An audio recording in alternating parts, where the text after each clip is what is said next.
السلام علیکم ناظرین، میں محمد عمران اور آپ دیکھ رہے ہیں اسلامک ٹی وی اجانی۔ ناظرین، آج کا یہ میرا موضوع ہے اسلامک جنرل نالج کے اوپر۔ ویڈیو کا میرا پارٹ نمبر 4 ہے۔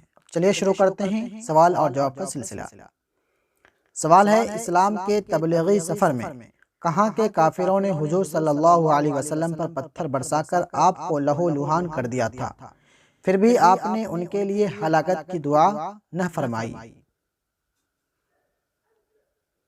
تو اس کا جواب ہے طائف کے کافروں نے۔ اگلا سوال ہے، سفر طائف سے واپسی میں حضور صلی اللہ علیہ وسلم سے قرآن کی تلاوت سن کر قوم جنات آپ پر کہاں ایمان لائی تھی؟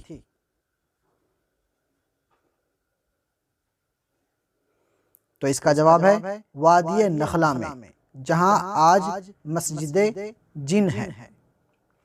اگلا سوال ہے، خدائے تعالیٰ کے وہ پیغام جو نبیوں پر اترتے ہیں انہیں کیا کہا جاتا ہے؟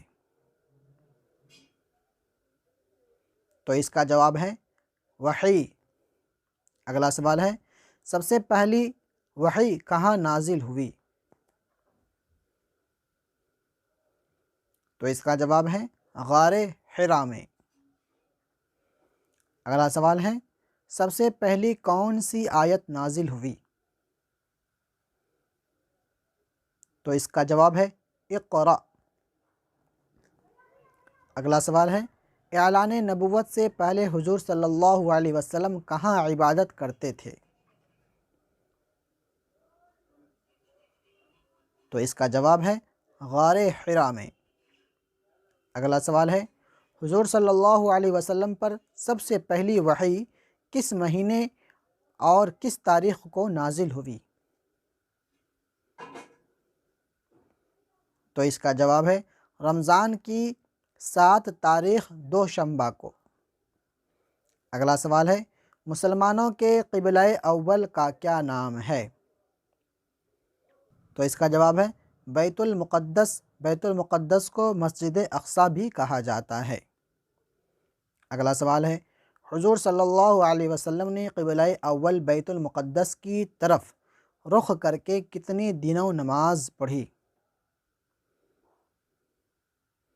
تو اس کا جواب ہے 16 یا 17 مہینہ۔ اگلا سوال ہے، اس مسجد کا کیا نام ہے جس میں حضور صلی اللہ علیہ وسلم نے بیت المقدس اور کعبہ دونوں کی طرف رخ کر کے نماز پڑھی؟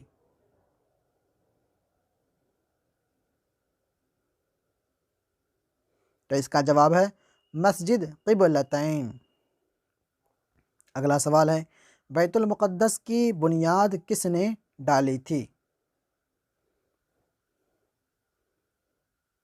تو اس کا جواب ہے حضرت داؤد علیہ السلام نے۔ اگلا سوال ہے، بیت المقدس کی تعمیر کو کس نے مکمل کرایا تھا؟ تو اس کا جواب ہے حضرت سلیمان علیہ السلام نے۔ یہ میرا آخری سوال اور جواب تھا۔ امید کرتا ہوں آپ کو ویڈیو پسند آیا ہوگا۔ پسند آنے پر ویڈیو کو لائک شیئر ضرور کریں گے، اور میرے چینل کو آپ لوگ سبسکرائب نہیں کیے تو سبسکرائب کر کے بیل کو ضرور دبا دیں، تاکہ میں ایسی ہی نالجبل ویڈیو کا سلسلہ میں اس چینل کے اوپر جاری رکھ سکوں۔ امید کرتا ہوں آپ لوگ ضرور ویڈیو کو آگے شیئر کریں گے اور اپنا نالج کو بڑھائیں گے۔